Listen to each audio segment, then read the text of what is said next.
Guys, আজকে আমি আপনাদের বলবো যে শালা একটা গালি কেন। কারণ শালা তো হলো, শালা অর্থ হলো বউয়ের জামাইয়ের বউয়ের ভাই হলো শালা। এখন জামাইরা তাদের বউয়ের ভাইকে শালা বলে। আর এখন ধরো আমাকে আমার একটা বন্ধু এসে বললো, ওই শালা। এটাতে তো শোনা যায় যে আমার বোন আমার বন্ধুর বউ। এখন এমন হয় যে আমার বোন আমার বন্ধুর বউ আর আমি ওর শালা, তাহলে এটা খারাপ শোনা যায়, তার মধ্যে একটু খারাপই শোনা যায়।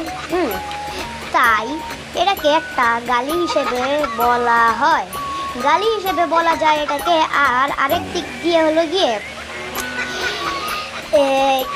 দুলাভাইদের জন্য একটা সুখ সংবাদ, যে দুলাভাইরা যত ইচ্ছা তত শালা বলে গালি দিতে পারবে তাদের শালাকে। হা হা।